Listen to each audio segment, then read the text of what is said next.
We are back here in our Dunkin Music Lounge virtually. Lauv, back in here. What's up, man? How are you? I'm good. How are you? I'm good. You look like you're like patio chilling right now, like just not a care in the world, just not doing anything. Well, what's up? Lots of cares, but at the same time, definitely chilling. So yeah, That's it's good, good. man. That's good. It's Yeah, probably been, I don't know, maybe a year, maybe a little bit longer since you were here in yeah, Connecticut in our actual Dunkin Music Lounge. And that, out of all the ones that we've done since, COVID happened, I think that was the one where we had a lot of people that were really pumped up to see you. I know that you went on a tour after that. You went to like Australia, you went around the world. Tell me, what you've been up yeah. to than that. Let's see. I've been working on my album. I'm really excited about it. I have a song in Elemental, the Pixar film, which is crazy. Very crazy moment for me. Still processing that one. And just yeah, just been living and trying to enjoy life. Well, that's good because you got to enjoy life. You can't just Yeah, work all the time. So that's good.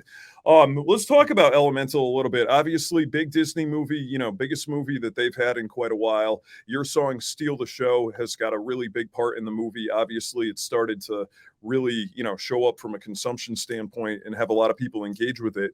How did that project, come to be? How did you end up being the guy on that record? so it was really crazy because I had no idea that it was coming whatsoever, and then one day basically just got a call, and it was like, um, Pixar wants you to make a song for one of their films that they're working on, and I went in and met everybody on the team and got to see like an early storyboard of the film, which was really cool, just like drawings and like rough dialogue and stuff like that. And I mean, I was just like, it was such a new experience for me, like just going in to Pixar and like watching that, and I got to hear a little bit about the story behind the inspiration for the film and everything, and I just felt like instantly really connected to like the scene and the vibe and the story. And so I was like, I have no idea what I'm going to make, but I'm going to just go in and try to make something, and it ended up working out really nicely, which was a blessing. And yeah, it's just crazy. And that's one of those things, I feel like when you were here and, obviously throughout your career, you've talked a lot about mental health and you've talked about Yeah, stuff like that. And I think when you get a call like that to, hey, Pixar wants you to make a song in a film, that's got to be a dope moment in your yeah, career and life, right? yeah, yeah, Yeah. I crazy. mean, like when you hear a name like that coming down and being like, hey, you're the guy that we want for, for our song. That's Yeah, no, it's too nuts. Like, yeah, like I said, I'm still trying to process it. It's crazy. For sure. So, going in there and seeing the storyboard and, working with them on that. Tell me how that differed for you. Obviously you've done a lot of your own songwriting. You wrote No Promises for Cheat Codes and Demi Lovato. You've had other, songs that have really blown up from a writing standpoint. Tell me how going in there and working from a storyboard that they had was a little bit different than your normal creative process. Yeah, I mean it was super different because it was like not really it was like not just like, oh, I'm gonna write straight up about my life, and like usually I go into the studio and I'm just like, what do I feel today, and that's it.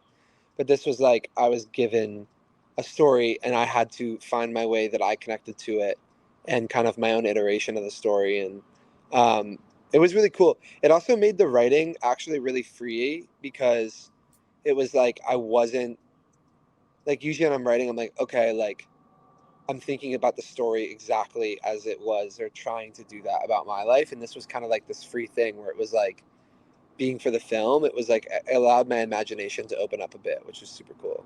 Yeah, so that really, compared to what you would normally do from a songwriting standpoint, had to be cool and different. But obviously, the final product came out very good, so it all Yeah, kind of worked together. yeah, that's crazy. Absolutely. So what's next, man? Like, what do you got coming up? Obviously, you said you're working on the album. When are we going to get some new Love album? Yeah, so I have a single coming out on August 4th called "Love You Like That" that I'm really excited about. Um, and that's just the beginning of this whole next chapter.